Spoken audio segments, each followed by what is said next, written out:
पटेल साहब हो, अंबेडकर जी हो, जितने भी लीडर रहे हैं, उन्होंने इस मुल्क को हिंदू, मुस्लिम, सिख, ईसाई सबका घर बनाया है। ये सबका घर है, साझा घर है। और गांधी जी ने तो अपनी जान भी दे दी इसके लिए, मगर जो आज हालात हो रहे हैं उसमें लड़ाया जा रहा है आपस में। और मुझे डर है, खौफ है, जो 1947 में हालात हुए थे, तो कहीं ना कहीं हमें उसी तरफ लेके जा रहे हैं। क्योंकि जब नौजवान नौकरी का जिक्र करता है, नौकरी की डिमांड करता है, उसको नौकरी नहीं मिलती है। वो अच्छे अस्पतालों की डिमांड करते हैं लोग, वो अच्छे अस्पताल नहीं है, हमारे पास नहीं है। अच्छी शिक्षा नहीं है, क्योंकि जो तालीम है वो सबसे बड़ा हथियार है। वो इंसान के पर लग जाते हैं तालीम से, वो आप दे नहीं सकते हो। हमारे गलियां, हमारे कोचे, हमारे सड़कें आप ठीक नहीं करते हो, तो क्या करते हो कि मस्जिद को गिरा के इसमें देखो मंदिर ढूंढ दो। यही है ना, यही हो रहा है। अभी देखिए संभल में कितना बुरा हादसा हो गया। वो बेचारे, उनका कोई लेना देना नहीं, कोई दुकान पे काम करता था, कोई रेडी पे काम करता था, मार दिया, गोली मार दी, तो कौन बात करेगा? आप बात करोगे तो उल्टा आपको ही जेल में डाल दोगे, जैसे उमर खालिद 4 साल से जेल में है। तो आजकल सुनवाई कहीं कोई नहीं हो रही है। अब देखिए अजमेर शरीफ दरगाह 800 साल पुरानी, जहाँ हिंदू, मुस्लिम, सिख सब जाते हैं, और वो हमारे भाईचारे की, गंगा जमुना तहजीब की निशानी है। अगर कहीं निशानी ढूंढनी हो तो वो अजमेर शरीफ जाके देखना चाहिए कि हमारी हिंदू बहनें, हमारी बच्चियां, हमारी माएँ कैसे वहाँ अपना सर झुकाती हैं, मन्नतें मांगती हैं।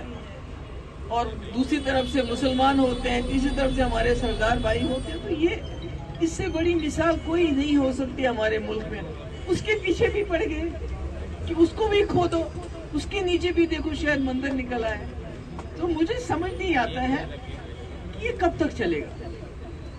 लोग तो जाग गए हैं, मगर मुझे लगता है कहीं ना कहीं ये जो इलेक्शन में वोटिंग परसेंटेज, वोट के वक्त एक होती है और गिनती करने के वक्त दूसरी हो जाती है, कहीं ना कहीं उसमें भी गड़बड़ है। क्या करते हैं, कैसा करते हैं?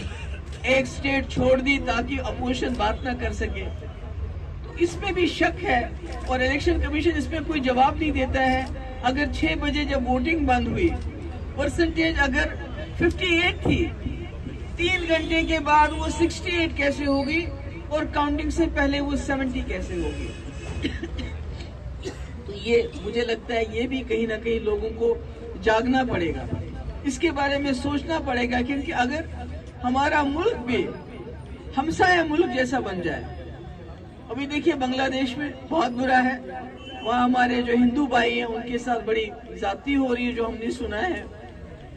तो यहाँ हम माइनॉरिटीज के साथ ज्यादती कर रहे हैं, तो फर्क क्या है? इतना बड़ा मुल्क हमारा हिंदुस्तान, इतना विशाल, इतना सेक्युलर, पूरी दुनिया में माना जाता है।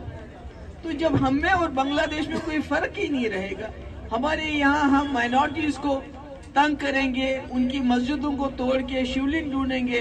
बांग्लादेश में अगर कोई हिंदू हमारा भाई वहाँ की जाति के खिलाफ बात करता है, उसको जेल में डाल देंगे। यहाँ उमर खालिद को जेल में डालते हैं, वहाँ उनको जेल में। तो फर्क क्या है? मुझे तो लगता है कोई फर्क ही नहीं है। ये बांग्लादेश तो इंदिरा जी ने इसको आजाद किया था, मगर आज वहाँ भी हालात बिल्कुल वैसे हो रहे हैं और हमारे यहाँ भी हालात वैसे हो रहे हैं, कोई फर्क नहीं है। तो मुझे लगता है यहाँ के लोगों को, जो हमारे सेक्युलर, देखिए हिंदू मेजॉरिटी सेक्युलर है, इसके बारे में मुझे कोई शक नहीं है। और हमारे सरदार भाई हैं, हमारे मुसलमान भाई हैं, माइनॉरिटी में हैं, तो उनको मतलब वो इसके बगैर कुछ सोच नहीं सकते, उनके पास कोई रास्ता नहीं है मिलजुल के। बांग्लादेश तो इंदिरा जी ने इसको आजाद किया था, मगर आज वहाँ भी हालात बिल्कुल वैसे हो रहे हैं और हमारे यहाँ भी हालात वैसे हो रहे हैं, कोई फर्क नहीं है। तो मुझे लगता है यहाँ के लोगों को, जो हमारे सेक्युलर, देखिए हिंदू मेजॉरिटी सेक्युलर है, इसके बारे में मुझे कोई शक नहीं है।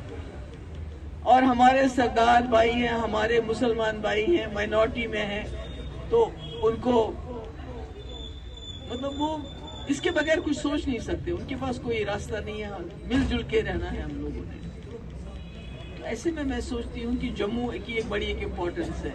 मैं जब जम्मू आती हूँ तो यहाँ मैं देखती हूँ सरदार भी चल रहा है, गुजर भी चल रहा है, पहाड़ी भी चल रहा है, हिंदू भी चल रहा है, कश्मीरी भी चल रहा है, जो शक्ल अभी कश्मीर में हमें नजर नहीं आती है। वहाँ एक ही रंग के लोग हम चल रहे हैं इस वक्त, और ज्यादा से ज्यादा फौजी नजर आते हैं और वर्दी में लोग नजर आते हैं। मगर जो जम्मू में मुझे नजर आता है, जो रहन सहन है, टूरिस्ट को छोड़िए, जो रहन सहन है वो बहुत सेक्युलर है।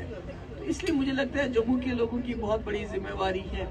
इलेक्शन में उन्होंने क्या किया क्या नहीं किया, मगर यहाँ के भाईचारे को संभाल के रखना है, क्योंकि वहां से होते होते मुझे क्या पता यहाँ भी किसी मस्जिद पे नजर पड़ जाए और ये कहना शुरू कर दें, क्योंकि इनके पास तो लोगों को देने के लिए कुछ रहा नहीं है। नौकरियां, सबसे ज्यादा बेरोजगारी हमारे मुल्क के अंदर, उसमें सबसे ज्यादा बेरोजगारी जम्मू कश्मीर के अंदर। तो इलेक्शन में लोगों को खुश करने के लिए बिजली हम पैदा करते हैं, तो हमारे यहाँ कारखाने कैसे खुलेंगे, कैसे चलेंगे? हमारे पास बिजली पैदा करने के बावजूद बिजली है ही नहीं। वो मुल्क में बांटी जाती है मुफ्त, कहीं 200 यूनिट, कहीं 300 यूनिट, कहीं हमें तो कुछ नहीं मिलता। हमें तो वादा किया है नेशनल कॉन्फ्रेंस ने 200 यूनिट देंगे, अब मुझे नहीं पता क्या करते हैं वो। तो ऐसे में मैं समझती हूँ कि हम सब लोगों को इकट्ठा रहना है, जम्मू को एक मिसाल बनना है पूरे मुल्क के लिए, जो है इस वक्त ये। तो इसलिए मैं आप सबकी शुक्रगुजार हूँ, और मैं उम्मीद करती हूँ कि आप, सोनू ने जैसे कहा कि यहाँ के जो 3 वार्ड हैं वो पीडीपी के जोली में आने चाहिए, और मैं सोनू को एक बार फिर से इसको कॉम्प्लीमेंट करती हूँ। बड़ी बहादुरी से ये लड़ा, आदित्य लड़ा, जैसे ये मुझे ही कहीं नजर आया बीजेपी की कैंपेन इस तरह या किसी और की कैंपेन जिस तरह लड़े। मैं आप सबकी बहुत शुक्रगुजार हूँ, आप आए, आपने मेरी बात सुनी, और मुझे उम्मीद है कि आप इनको कामयाब करके हमारे पास भेज देंगे। बहुत बहुत शुक्रिया।